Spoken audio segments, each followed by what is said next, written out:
Imagine every movie you watch is a puzzle, but most people only see the box, the final picture. What if I told you the most interesting pieces, the secrets, the inside jokes, the provocations, and even the confessions of the creators are hidden in plain sight? Hollywood isn't just magic. It's a game of power, ego, and pranks. And the greatest directors, animators, and writers use the screen to communicate with an audience of initiates, those who, like you, pay attention to every single detail. Today, we're going to dive into cinema's underworld. From subliminal Disney messages to historic rivalries between studios, we'll pull back the curtain on secrets that are still being covered up. And at the end, a revelation that might shock many fans of one of the greatest epics in history. Get your spectral sock out, nerds. It's gonna get good.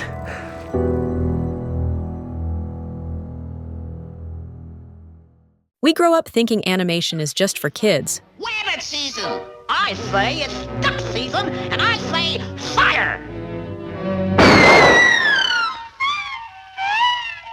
But the truth is, the old-school animators used their art to subvert the rules. It is the blueprint of a piece of equipment designed to make cartoons more realistic and enjoyable. This is the plan for a super cartoon camera. Let's go back to 1933, to one of Disney's first big hits, The Three Little Pigs. In one scene, the pig who builds the brick house has a painting on his wall. What's hanging there? A string of sausages. An image that means nothing to a child, but for an adult, it's a dark joke.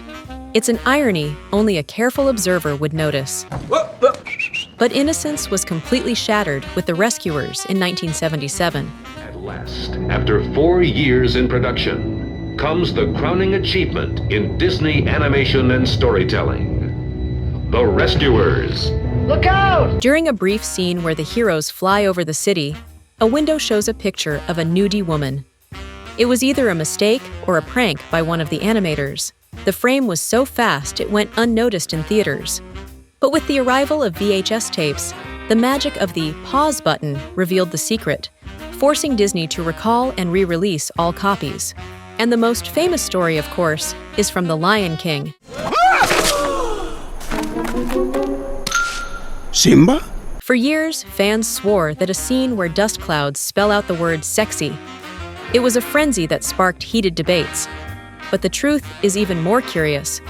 The animators from the special effects team claimed the intention was to write SFX for special effects, a discrete signature of their work. An inside joke that was completely misinterpreted by the public, and which only shows the power of imagination.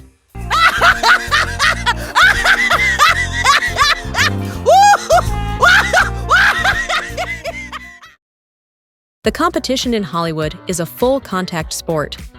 And the Cold War between DreamWorks and Disney exploded in 2001 with the release of Shrek. That must be Lord Farquaad's castle. That's the place. Do you think maybe he's compensating for something? DreamWorks, founded by a former Disney executive, didn't just make a subversive fairy tale. It launched a direct attack. The villain, Lord Farquaad, wasn't just a short tyrant. He was a blatant caricature of Michael Eisner, Disney's then CEO. Lord Farquaad was the perfect representation of everything DreamWorks opposed: control, a lack of innovation, and a company's total market dominance. Some of you may die, but it's a sacrifice I am willing to make. The name Farquaad itself sounded like a thinly veiled curse word. It wasn't a mistake. It was a declaration of war. But Warner Brothers wasn't far behind. The studio specialized in humor that goes over kids' heads. 1 little, 2 little, 3 little engines. 4 little, 5 little, 6 little engines. In Animaniacs, they turned this tactic into an art form. In the episode I Found Prince, the character Dot holds up the singer Prince instead of Prince. It's a type of joke that flies right by kids, but makes parents laugh out loud. It's a way for Warner to say, we can make humor for everyone, and we're not limited to family-friendly.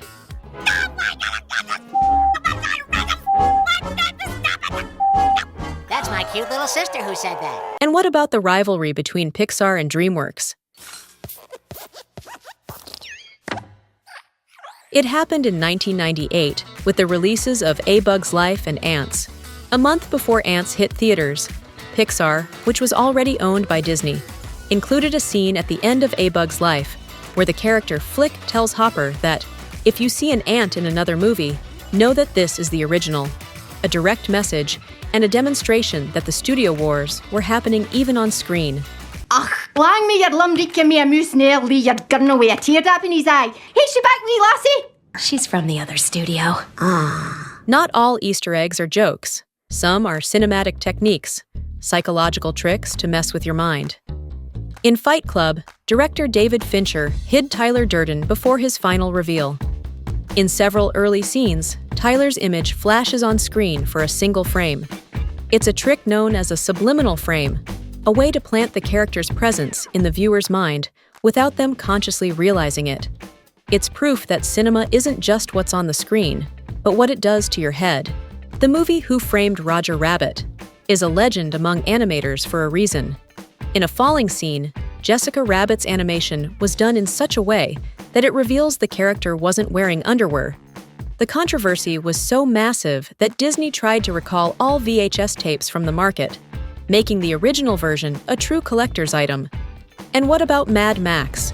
Fury Road.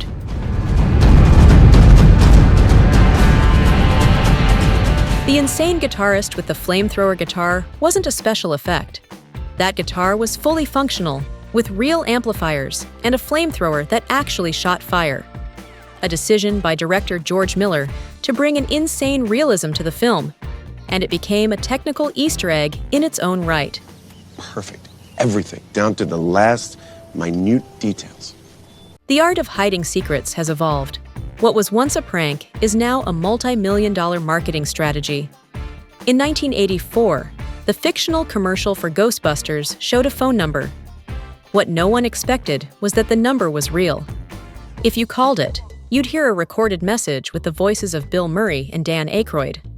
It was one of the first interactive campaigns, a way to use the film's narrative to engage the public and create an instant cult following.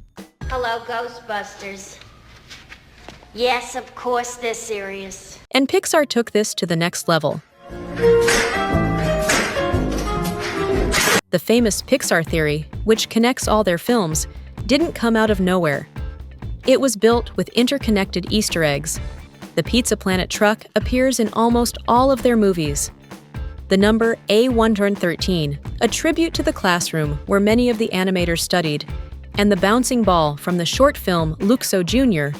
shows up in movies like Toy Story, Monsters, and Up. Pixar transformed the act of hiding secrets into a visual signature, a promise that every film is part of a larger universe. In the end, the search for these Easter eggs is what brings us closer to the creators. It's a way for us to feel part of that magic, to understand the inside jokes and hidden references. And now that you have the eyes of a true movie detective, I want to know, what's the most bizarre, controversial, or funniest Easter egg you've ever found? Let me know in the comments. And if you enjoyed this journey, don't forget to leave a like and subscribe for more cinematic secrets. And to finish, the revelation I promised. In The Lord of the Rings, The Two Towers, when the actor Viggo Mortensen kicks an orc helmet, the scream of pain he lets out is real. He had just broken 2 toes. That reaction wasn't rehearsed. It was genuine, and it became one of the most legendary scenes of the trilogy.